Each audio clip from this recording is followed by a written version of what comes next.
നാരായണ നാരായണ നാരായണ നാരായണ നാരായണ.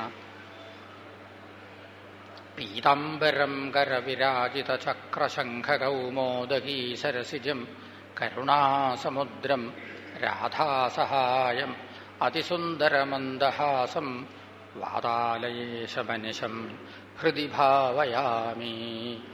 സർവത്ര ഗോവിന്ദനാമസങ്കീർത്തനം. ഗോവിന്ദ ഗോവിന്ദ. ഭഗവാന് മധുരാപുരി വിട്ട് മറ്റൊരു ദിക്കിലേക്ക് പോകാൻ വയ്യ എന്ന് പറഞ്ഞല്ലോ. കാരണം അവിടെ അതിഭയങ്കരമായ ഒരു യുദ്ധം പൊട്ടിപ്പുറപ്പെട്ടിരിക്കുകയാണ്.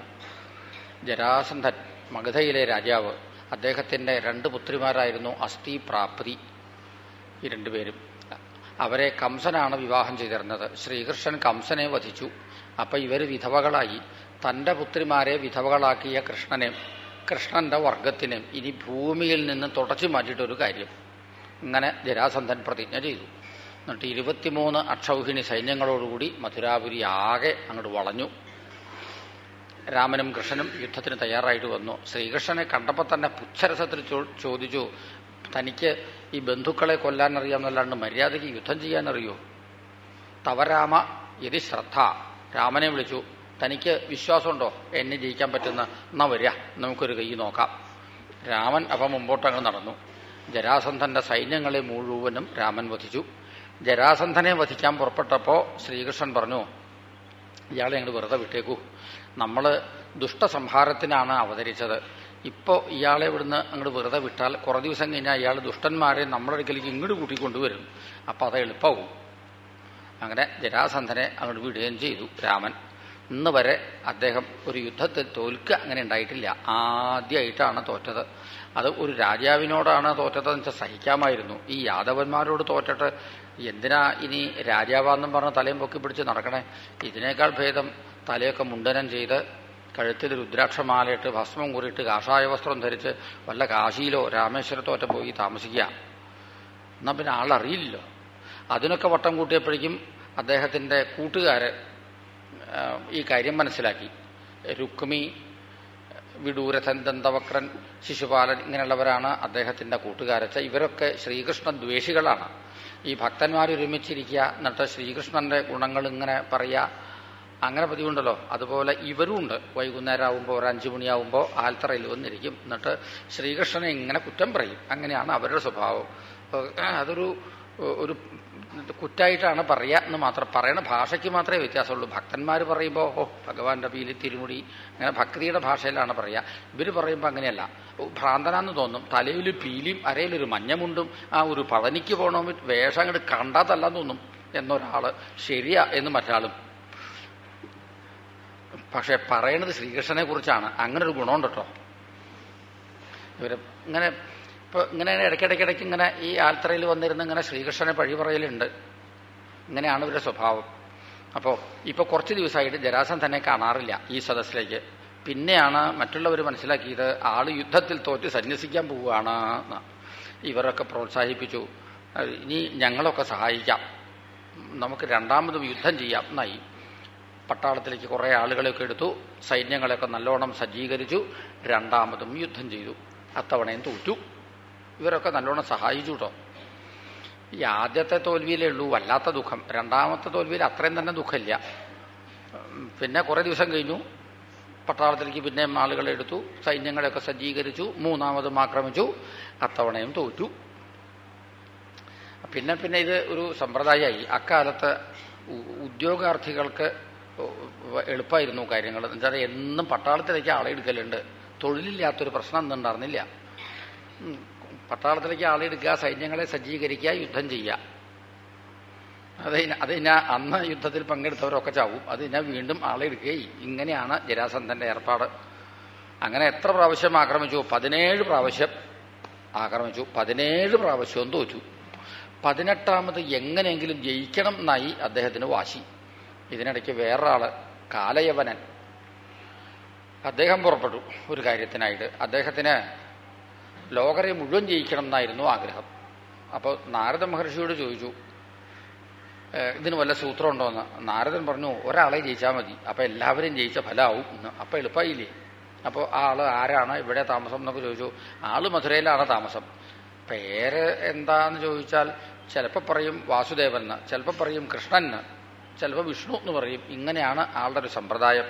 അപ്പോൾ കണ്ടാൽ തിരിച്ചറിയോ എന്ന് ചോദിച്ചു അയാൾ. കണ്ടാൽ തിരിച്ചറിയാം. തലയിൽ പീലിയും അരയിൽ മഞ്ഞമുണ്ടും ഒരു പഴനിക്ക് പോണ വേഷം എന്നുള്ള മട്ടിൽ നാരദനും. മധുരയിൽ വന്നിട്ട് ഈ യവനൻ ഇങ്ങനെ ഓരോരുത്തരെ നിരീക്ഷിക്കാൻ തുടങ്ങി. ഒരു തവണ ഭഗവാനെ കണ്ടപ്പോൾ ലക്ഷണയിൽ നാരദപ്രോക്തൈഹി, നാരദൻ പറഞ്ഞ ലക്ഷണങ്ങളെല്ലാം തികഞ്ഞിട്ടുണ്ട്. താനാണോ ഈ വാസുദേവൻ കൃഷ്ണൻ എന്നൊക്കെ പറഞ്ഞ ആള്? താൻ വലിയ കേമനാന്നൊക്കെ കേട്ടിട്ടുണ്ട്. വരിക, നമുക്കൊരു കൈ നോക്കുക. ഒരക്ഷരം മിണ്ടാതെ കണ്ട് ഭഗവാൻ ഒറ്റ ഓട്ടം. യവനൻ പിന്നാലെ ഓടിച്ചെന്നു. അതെ, തോറ്റു എന്ന് പറഞ്ഞാൽ മതി, ഞാനൊന്നും ചെയ്യണില്ല. വെറുതെ ഓടിപ്പോയാലൊന്നും ഞാൻ വെറുതെ വിടില്ല. ഇയാൾ പിന്നാലെ ഓടിച്ചെന്നു. ഭഗവാൻ ഓടി ഓടി ഓടി ഒരു ഗുഹയിലേക്ക് അങ്ങോട്ട് കയറി. യവനനും ആ ഗുഹയിലേക്ക് കയറി ചെന്നു. ആ ഗുഹയിൽ ആകെ ഒരാൾ മാത്രമേ അപ്പം ഉണ്ടായിരുന്നുള്ളൂ. ആ ആള് സുഖമായിട്ട് കിടന്നുറങ്ങുകയായിരുന്നു താനും. യവനൻ എന്താ വിചാരിക്കുക, മുകുന്ദൻ എന്നു കൽപ്പിച്ച് ചവിട്ടി മുചുകുന്ദനെ. മുചുകുന്ദൻ എന്ന ആളാണ് കിടന്നുറങ്ങിയിരുന്നത്. മാറത്തൊരൊറ്റ ചവിട്ടാണ് ചവിട്ടി. അതോടെ മുചുകുന്ദൻ അങ്ങോട്ട് ഉണർന്നു. ആ യവനനെ ഒന്നിങ്ങനെ കേശാദിപാദം നോക്കി. അദ്ദേഹത്തിൻ്റെ കണ്ണിൽ നിന്ന് പുറപ്പെട്ട അഗ്നിയിൽ ആ യവനൻ ഭസ്മായി പോയി. ഭഗവാൻ അദ്ദേഹത്തിൻ്റെ മുമ്പിൽ വന്ന് നിന്നു. മുചുകുന്ദൻ സ്വയം പരിചയപ്പെടുത്തി. എൻ്റെ പേര് മുചുകുന്ദൻ എന്നാണ്, ഞാൻ ഇക്ഷ്വാകുവിൻ്റെ വംശത്തിലാണ് ജനിച്ചത്. അങ്ങ് ആരാന്ന് എനിക്ക് മനസ്സിലായില്ല. സൂര്യനോ ചന്ദ്രനോ ഇന്ദ്രനോ അതോ ഈശ്വരനോ? ഭഗവാൻ പറഞ്ഞു, ഞാൻ ആര് എന്ന് ചോദിച്ചാൽ ഉത്തരം പറയാൻ കുറച്ച് ബുദ്ധിമുട്ടാണ്. കാരണം എനിക്ക് അനവധി പേരുണ്ട്, കർമ്മങ്ങളുണ്ട് അനവധി. ഇപ്പം ഞാൻ വസുദേവപുത്രനായതുകൊണ്ട് ആളുകൾ എന്നെ വാസുദേവൻ എന്ന് പറയാറുണ്ട്. ഇന്നേ വരെ എന്തെല്ലാം നടന്നിട്ടുണ്ടോ ലോകത്തിൽ അത് മുഴുവനും എൻ്റെ സങ്കല്പപ്രകാരമാണ്. ഇതാ ഇപ്പോൾ അങ്ങയുടെ നേത്രാഗ്നിയിൽ കാലയവനൻ ദഹിച്ചു പോയില്ലേ, അതും എൻ്റെ സങ്കല്പപ്രകാരം തന്നെ. എന്നെ കാണണമെന്ന് അങ്ങ് പണ്ട് അതിയായിട്ട് ആഗ്രഹിക്കുകയുണ്ടായിട്ടുണ്ട്. കാലക്രമേണ അങ്ങ് എന്നെ മറന്നു. പക്ഷെ ഞാൻ അങ്ങേ മറന്നിട്ടില്ല. ഇപ്പോൾ അങ്ങയ്ക്ക് ദർശനം തരണം എന്ന് വിചാരിച്ച് ഇവിടെ വന്നു എന്ന് മാത്രം. അങ്ങക്ക് എന്താ വരം വല്ലതും വേണോ? എനിക്കൊരു നിയമമുണ്ട്, എന്നെ ഒരാൾ ശരണം പ്രാപിച്ചാൽ ആ ആൾ പിന്നെ ദുഃഖിക്കാൻ പാടില്ല. അതാണ് എൻ്റെ നിയമം. മുചുകുന്ദന് എല്ലാ കാര്യങ്ങളും ഓർമ്മ വന്നു. അപ്പോൾ പണ്ട് ഈ മുചുകുന്ദൻ നല്ലൊരു ഭക്തനായിരുന്നു. കുട്ടിക്കാലത്ത് നിരന്തരം ഭഗവാനെ ഭജിച്ചുകൊണ്ടിരുന്ന ആളായിരുന്നു. അന്നത്തെ ഏറ്റവും വലിയ ജ്യോത്സ്യനായിരുന്ന ഗർഗമഹർഷിയോട് ചോദിച്ചു, എനിക്ക് എന്നെങ്കിലും ഈശ്വരനെ കാണാൻ യോഗമുണ്ടോ എന്ന്. ഗർഗമഹർഷി ഈ മുചുകുന്ദൻ്റെ ജാതകമൊക്കെ പരിശോധിച്ചു. എന്നിട്ട് പറഞ്ഞു, കാണാൻ യോഗമുണ്ട്, പക്ഷേ കുറെ താമസമുണ്ട്. പിന്നെ ഈ മുചുകുന്ദൻ ഗൃഹസ്ഥനായി, അത് കഴിഞ്ഞ് രാജാവായി. ഓരോ ദിവസവും പുതിയ പുതിയ രാജ്യങ്ങൾ ഇങ്ങനെ വെട്ടിപ്പിടിച്ചു. അങ്ങനെ ചക്രവർത്തിയായി. ഓരോ ദിവസം കഴിയുന്തോറും സാമ്രാജ്യത്തിൻ്റെ വിസ്താരം ഇങ്ങനെ കൂടിക്കൂടി വന്നു. അധികാരത്തിൻ്റെ ചെങ്കോലിങ്ങനെ ഉയർന്നുയർന്നു വന്നു. ഇതിനിടയ്ക്ക് സ്വർഗലോകത്തിലേക്ക് ക്ഷണം കിട്ടി. അസുരന്മാരെ യുദ്ധത്തിൽ തോൽപ്പിക്കണം. അതിനുവേണ്ടി അസുരന്മാരെ മുഴുവനും സ്വർഗലോകത്തിൽ നിന്ന് അദ്ദേഹം തുരത്തിവിട്ടു. എന്നിട്ടും പോരാൻ സാധിച്ചില്ല. ദേവേന്ദ്രന് പേടി, അദ്ദേഹം ഇങ്ങോട്ട് തിരിച്ചു പോന്നാൽ വീണ്ടും അസുരന്മാർ വന്നെങ്കിലോ എന്ന്. ഒടുക്കം ഇദ്ദേഹത്തിന് എന്തു വേണ്ടി വന്നു? സ്വർഗലോകത്തിൻ്റെ 4 പുറവും ഇങ്ങനെ രാത്രിയും പകലും ഇടവിടാതെ കണ്ട് റോന്തു ചുറ്റേണ്ടതായിട്ട് വന്നു. കയ്യിൽ ആയുധം പിടിച്ച്. ഉറക്കവും കൂടി ഉണ്ടായില്ല അക്കാലത്ത്. അങ്ങനെ ഇരിക്കുമ്പോൾ ശിവന്റെ പുത്രനായ സുബ്രഹ്മണ്യൻ സ്വർഗലോകത്തിൽ ചെന്നു ദേവസേനാനായക സ്ഥാനം ഏറ്റെടുത്തു. എന്നിട്ടേ മുചുകുന്ദന് അവിടുന്ന് തിരിച്ചു പോരാൻ പറ്റിയുള്ളൂ. പോരാറായപ്പോൾ ദേവേന്ദ്രൻ പറഞ്ഞു, ഞങ്ങൾക്ക് വേണ്ടി അങ്ങ് അനവധി കഷ്ടപ്പെട്ടു, അങ്ങയ്ക്ക് വരം വല്ലതും വേണോ? മുചുകുന്ദൻ അപ്പം പറഞ്ഞു, എനിക്ക് ഭാരതഭൂമിയിൽ പോയിട്ട് സുഖമായിട്ട് കിടന്നുറങ്ങാൻ പറ്റണം. എന്നെ ആരുണർത്തണോ ആ ആളെ ഞാനൊന്ന് നോക്കിയാൽ അയാൾ അപ്പം ഭസ്മാവണം. ശരി എന്നും പറഞ്ഞു. ദേവേന്ദ്രൻ നല്ലോണം അനുഗ്രഹിക്കുകയും ചെയ്തു. ആ അനുഗ്രഹം സമ്പാദിച്ച് ഈ മുചുകുന്ദൻ ഈ ഗുഹയിൽ ഉറക്കം തുടങ്ങിയിട്ട് കൊല്ലങ്ങൾ കഴിഞ്ഞു. ഇന്ന് വരെ ആരും അദ്ദേഹത്തിനെ ഉണർത്തുണ്ടായില്ല. ഇപ്പോൾ ആയുസ് അവസാനിച്ചതുകൊണ്ട് ഈ കാലയവനനാണ് ചവിട്ടി ഉണർത്തിയത്. എല്ലാ കാര്യങ്ങളും മുചുകുന്ദൻ ഓർമ്മ വന്നു. അദ്ദേഹം എന്നിട്ട് ഭഗവാനെ അങ്ങോട്ട് സ്തുതിക്കാൻ തുടങ്ങി. വിമോഹിതോയം ജനൈശമായ. എന്ത് മനോഹരമായ സ്തുതിയാന്നോ മുചുകുന്ദൻ്റേത്. എല്ലാവരും അവിടുത്തെ മായയിൽ പെട്ടിട്ടുള്ളവരാണ്. എന്നിട്ട് സുഖം കിട്ടണം എന്ന് ആഗ്രഹിക്കും. എന്നിട്ട് ഓരോന്നോരോന്ന് അത് ഇതൊക്കെ ഇങ്ങനെ സമ്പാദിച്ചു വയ്ക്കുകയും ചെയ്യും. ധനം കിട്ടിയാൽ സുഖമാവുമെന്ന് വിചാരിക്കും. ധനം ആർജിച്ചു വയ്ക്കും. ധനം കൊണ്ട് സുഖം ഉണ്ടാവുമോ? അധികാരത്തിലേറിയാൽ സുഖം കിട്ടും എന്ന് വിചാരിക്കും. അധികാരത്തിലേറും. അപ്പോഴും സുഖമുണ്ടോ? അതുമില്ല. ഇങ്ങനെ സുഖത്തിന് വേണ്ടിയിട്ട് ഇങ്ങനെ ക്ലേശിക്കുക. സുഖം ചോർന്നു പോവുകയും ചെയ്യുന്നു. ആർക്കും അറിഞ്ഞുകൂടാ അവിടുത്തെ ഭരിക്കുമ്പോഴാണ് യഥാർത്ഥ സുഖം എന്ന്. ഞാനും കുറെ കാലം രാജാവാണ്, ചക്രവർത്തിയാണ് എന്നൊക്കെ പറഞ്ഞ് എന്റെ ആയുസ്സിലെ കുറെ കാലം പാഴാക്കി കളഞ്ഞു. മമൈഷകാലോചിത നിഷ്ഫലോഗത. അത്രയും കാലം എന്റെ ജീവിതത്തിൽ പാഴായി പോയി. ഇതും പറഞ്ഞങ്ങോട്ട് പൊട്ടിക്കരയാണ് മുചുകുന്ദൻ. ഇത് മുചുകുന്ദൻ മാത്രമേ പറഞ്ഞുള്ളൂ എന്ന് ധരിക്കണ്ടാട്ടോ. നമ്മുടെ നാട്ടിൽ എത്ര ആളുകൾ ഈ കാര്യം തുറന്നു പറഞ്ഞിട്ടുണ്ടെന്നോ ഭഗവാനോട്. മമൈഷകാലോചിത നിഷ്ഫലോഗത. അത്രയും കാലം പാഴായിപ്പോയി എന്നാണ്. ചിലപ്പോ ഈ യൗവനകാലത്തെ ചില പ്രസ്ഥാനങ്ങളിലൊക്കെ വന്ന് പെടും. തീവ്രവാദ പ്രസ്ഥാനങ്ങളിലൊക്കെ വന്ന് പെടും. എന്നിട്ട് ഈശ്വരനില്ല എന്നും പറഞ്ഞുകൊണ്ട് കിടക്കും. അങ്ങനെ കുറച്ചു കാലം കഴിഞ്ഞാൽ ഈശ്വരനുണ്ട് എന്ന് ബോധ്യപ്പെടും. ആ ഈശ്വരനാണ് തന്നെ ഈ അവസ്ഥയിൽ എത്തിച്ചത് എന്ന് സ്വയം ബോധ്യപ്പെടും. അങ്ങനെയുള്ളവരെല്ലാം ഇത് ആവർത്തിച്ച് പറഞ്ഞിട്ടുണ്ട്. ഇനിയും അങ്ങനെ കുറെ ആള് പറയുകയും ചെയ്യും. അതും തീർച്ചയായിട്ടുള്ള കാര്യമാണ്. മമൈഷകാലോചിത നിഷ്ഫലോഗത രാജ്യശ്രീയൊന്നദ്ധമദസ്യ ഭൂപതേ. ഇപ്പോ നമ്മൾ പത്രത്തിൽ വായിക്കാറുണ്ട്, ഈ തീവ്രവാദികള് കുറച്ചു കാലം ജയിലിൽ കിടക്കുക കഴിഞ്ഞ് പുറത്തേക്ക് കടന്നാൽ അവര് രണ്ട് സ്ഥലത്തേക്കാണ് പോവാറ്. ഒന്നുകിൽ ഗുരുവായൂർക്ക്, അല്ലെങ്കിൽ പുട്ടപർത്തിയിലേക്ക്. പഴയ തീവ്രവാദികളിൽ പലരും ഇന്ന് പുട്ടപർത്തിയിലെ സത്യസായിബാബയുടെ ആസ്ഥാനത്തിലാണ് താമസിക്കുന്നത്. ഭഗവത്ഗീത വായിച്ചും പഠിച്ചും പഠിപ്പിച്ചും അവര് സുഖമായിട്ട് അവിടെ ഇങ്ങനെ കഴിഞ്ഞുകൂടുന്നു. അവരൊക്കെ ഇപ്പോ ഈ വാക്ക് ആവർത്തിച്ച് പറയുന്നുണ്ട്. മുചുകുന്ദൻ പറഞ്ഞ ഇതേ കാര്യം, മമൈഷകാലോചിത നിഷ്ഫലോഗത. അത്രയും കാലം ഈ പ്രസ്ഥാനത്തിൽ പങ്കെടുത്ത് തൊലച്ചു കളഞ്ഞു. എന്ത് നഷ്ടപ്പെട്ടാലും തിരിച്ചു കിട്ടാം.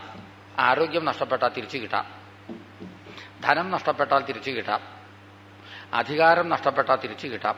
കാലം നഷ്ടപ്പെട്ടു പോയാൽ പിന്നെ അത് തിരിച്ചു കിട്ടില്ല, യാതൊരു സംശയവുമില്ല. അതുകൊണ്ട് ഏറ്റവും വിലപ്പെട്ടതാണ് കാലം എന്നുള്ളത്. എന്റെ ജീവിതത്തിൽ അത്രയും കാലം പാഴായിപ്പോയില്ലോ എന്നാണ് മുചുകുന്ദന്റെ ഇപ്പോഴത്തെ വിലാപം. അവസാനം അദ്ദേഹം ഭഗവാനോട് പറഞ്ഞു, നകാമയന്യം തവപാദസേവനാൽ. ഭഗവാൻ എന്താ ചോദിച്ചത്? വരം വല്ലതും വേണോ എന്ന്. എനിക്ക് അവിടുത്തെ ഈ പാദത്തിലുള്ള ഭക്തിയല്ലാതെ മറ്റൊന്നും തരരുതേ എന്നാണ് മുചുകുന്ദന്റെ അപേക്ഷ. ഭഗവാൻ പറഞ്ഞു, കലിയുഗം വന്നു, ഇനി അങ്ങനെ കിടന്നുറങ്ങണ്ട, തപസ് ചെയ്തോളൂ ഇതും പറഞ്ഞു അദ്ദേഹത്തിനെ നല്ലോണം അനുഗ്രഹിച്ചു. മുചുകുന്ദൻ നേരെ ബദരിയാശ്രമത്തിൽ ചെന്നു തപസ് ആരംഭിച്ചു. ഇതൊക്കെ കഴിഞ്ഞപ്പോഴേക്കും നമ്മുടെ ഈ ജരാസന്ധന്റെ 18ാമത് ആക്രമണത്തിനുള്ള വരവായി. ഇതിനിടയ്ക്ക് ഭഗവാൻ ഒരു കാര്യം ചെയ്തു. ഈ സമുദ്രമധ്യത്തില് ദ്വാരക എന്ന ഒരു ദ്വീപുണ്ടായിരുന്നു. അവിടെ കുശസ്ഥലി എന്നു പേരുള്ള ഒരു പട്ടണവും ഉണ്ടായിരുന്നു പണ്ട്. പക്ഷെ ആ പട്ടണം പാകെ ഇടിഞ്ഞു പൊളിഞ്ഞ് കിടക്കുകയാണ്. വിശ്വകർമാവിനെ കൊണ്ട് ആ പട്ടണമൊക്കെ ഒന്ന് അങ്ങോട്ട് നവീകരിച്ചു. മധുരയിൽ താമസിച്ചു കൊണ്ടിരുന്ന യാദവന്മാരെ മുഴുവനും ഈ ദ്വാരകയിലേക്ക് അങ്ങോട്ട് മാറ്റി താമസിപ്പിച്ചു. രാമനും കൃഷ്ണനും മാത്രം മധുരയിൽ തന്നെ കുറച്ചു ദിവസം താമസിച്ചു. ഇതിനിടയ്ക്കാണ് ജരാസന്ധന്റെ വരവ്. 18ാമത് യുദ്ധത്തിന് ഇത്തവണ രാമനും കൃഷ്ണനും കൂടി ഒരൊറ്റ ഓട്ടം. ജരാസന്ധൻ പിന്നാലെ ഓടിച്ചെന്നു. എന്നോട് കളിച്ചാൽ ഞാൻ കളി പഠിപ്പിക്കും എന്നും പറഞ്ഞുകൊണ്ട് രാമനും കൃഷ്ണനും കൂടി പ്രവർഷണം എന്ന ആ മലയുടെ മുകളിലേക്ക് കയറി. ജരാസന്ധനോ മലയുടെ 4 പുറം തീയിട്ട് കത്തിച്ചു. രാമനും കൃഷ്ണനും ചത്തുപോയി എന്ന് പറഞ്ഞ് നടന്നു കുറച്ചു ദിവസം. ഭഗവാൻ ബലരാമനോടുകൂടി ദ്വാരകയിലെത്തി അവിടെ സുഖമായിട്ട് താമസിച്ചു. അതിനിടയ്ക്ക് കകുദ്മി എന്നു പേരായ രാജാവ് തന്റെ മകളായ രേവതിയെ കൂട്ടിക്കൊണ്ടുവന്നു ദ്വാരകയിൽ. എന്നിട്ട് ബലരാമൻ വിവാഹം ചെയ്തു. അതിനുശേഷമാണ് ശ്രീകൃഷ്ണന്റെ വിവാഹം നടന്നത്. വിദർഭരാജ്യത്തിലെ തലസ്ഥാനമായ കുണ്ടിനപുരിയിലെ രാജാവ് ഭീഷ്മകൻ അദ്ദേഹത്തിന്റെ പുത്രിയായ രുക്മിണിയെയാണ് ഭഗവാൻ വിവാഹം ചെയ്തത്. ആ വിവാഹമാണെങ്കിൽ ഒരു പ്രത്യേക തരത്തിലായിരുന്നു. വിവാഹവേദിയിൽ നിന്ന് ശ്രീകൃഷ്ണൻ കന്യകയും കൊണ്ട് അങ്ങോട്ട് പോയി. ഏതുപോലെ എന്നാണെങ്കിൽ പണ്ട് ഗരുഡൻ സ്വർഗലോകത്തിൽ നിന്ന് അമൃത് കൊണ്ടിങ്ങോട്ട് പോന്നു. ദേവന്മാരൊക്കെ നോക്കിക്കൊണ്ടിരിക്കെ ഇതുപോലെയാണ് ഭഗവാനും ചെയ്തത്.